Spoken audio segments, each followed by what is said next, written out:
አብደላህ ኢብኑ ዑመር የጨለማው ወንድም በመባልም በቅቷል። ሶላት በመስገድ እያለቀሰ የአላህን ምህረት ይለምናል። ሲያነብ ያድራል። በዚህ አበቃው አጋጣሚ ነብዩ ለእህቱ ሐፍሳ ቢንት ዑመር አብደላህ ምን የተባረከ ሰው ነው፣ የሌሊት ሰላት ቢሰግድ ደግሞ ከዚህ የበለጠ ይባረካል ብለው ነግረዋት ነበር። እዚያን ቀን ወዲህ አብደላህ ቤት ውስጥም ሆነ በመንገድ ላይ የሌሊት ሶላት መስገድ አልተወም። በሌሊት ጸጥታ አምላክን ብዙ በማስታወስ ሶላት መስገድና ቁርአን ማንበቡን ተያያዘው።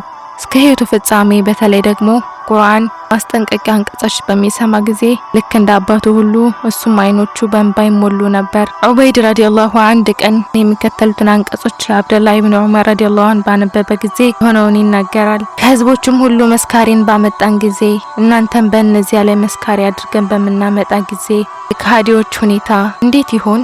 በዚያን ቀን እነዚያ የካዱት መልእክተኛውን ያልታዘዙት እነሱ ምድር ብትደፋባቸው ይመኛሉ። አላህ ወሬን አይደብቁም። ተረካው ይቀጥላል። ለቤት አዲስ የሆናችሁ ሰብስክራይብ እንድታደርጉኝ እንዲሁም ላይክ ሼር እንድታደርጉልኝ ከወዲሁ ጋብዛለሁኝ። ቪዲዮውን በላይክ ብትጀምሩት ለኔ ያግዘኛል። ስለምትከታተሉኝ አመሰግናለሁ። ወደ ተረካው ለሰላቢዎች ወየውላቸው ለነዚያ ለሰዎች በሰፈሩ ጊዜ የማያስሞሉ ለነርሱም ለሰዎቹ በሰፈሩ ወይም በመዘኑላቸው ጊዜ የሚያጎድሉ ለሆኑት እነዚያ እነሱ ተቀስቃሶች መሆናቸው አያውቁምን?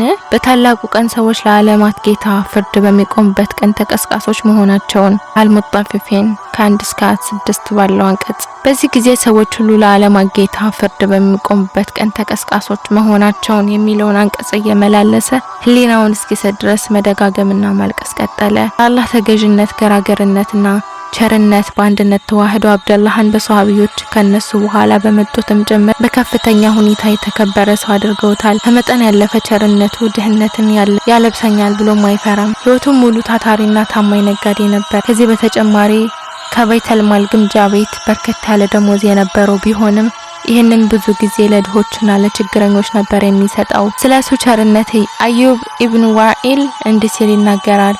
አንድ ቀን ኢብኑ ዑመር 4000 ድርሃም አንድ ባለ ለስላሳ ጸጉራን ብርድ ልብስ ተቀብሎ ነበር። ይሁንና በሚቀጥለው ቀን ለግመሉ ምግብ በዱቤ ሲገዛ አየሁት። ከዚያም ወደ አብደላህ ቤተሰቦች በመሄድ አቡ አብዱራህማን ትላንት 4000 ድርሃም አንድ ብርድ ልብስ አላገኘህምን ሲል ጠየቅኳቸው። እነሱም አራገኝቷል፣ ትናንት ከመጨለሙ በፊት ከቤት ወጣ፣ ሲመለስም ምንም ይዞ አልመጣም። ገንዘቡን የት እንዳደረሰው ጠየቅነው፣ አንድ ድሃ እንደሰጠው ነገረን ሲሉ መለሱ ቤተሰቦቹ። አብደላህ ሀብት አገልጋዩ እንጂ አለቃው አይደለም።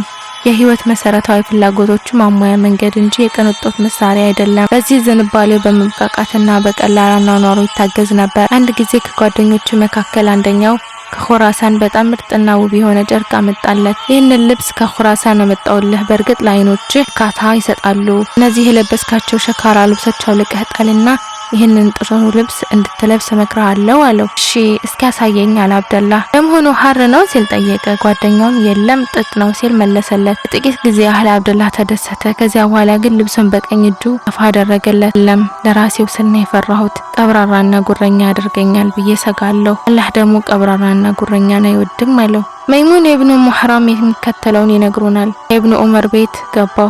አልጋውን፣ ብርድ ልብሱን፣ ምንጣፉን፣ ውስጡ ያለውን ነገር ሁሉ በገንዘብ ገመትኩት። 100 ድርሃም የማያወጣ ሆኖ አገኘሁት። የሆነበት ምክንያት ግን አብደላህ ኢብኑ ዑመር ረዲየላሁ ዐንሁ ድርሃም ስለነበር አይደለም። እርግጥም ሀብታም ነበር፣ ቋንቋና ሆኖም አልነበረም። በእርግጥ ቸርና ለጋስ ነበር። ያገኘውን ንብረት ሁሉ ለኢስላምና ለሙስሊሞች ደህንነት ሲል ውጭ ስለሚያደርግ ነው። ረዲየላሁ ዐንሁ አብደላህ። እዚህ ድረስ አብራችሁኝ ስለነበራችሁ አመሰግናለሁ። ሀሳብ አስተያየት ካላችሁ ኮሜንት ሳጥን ውስጥ ላይ ማስቀመጥ ትችላላችሁ። አብራችሁኝ ስላላችሁ በጣም ደስ ይለኛል። ሌላ ፕሮግራም አዲስ እስከነገናኝ ድረስ መልካም ሰንብት። ሰላም አለይኩም ወራህመቱላህ ወበረካቱ።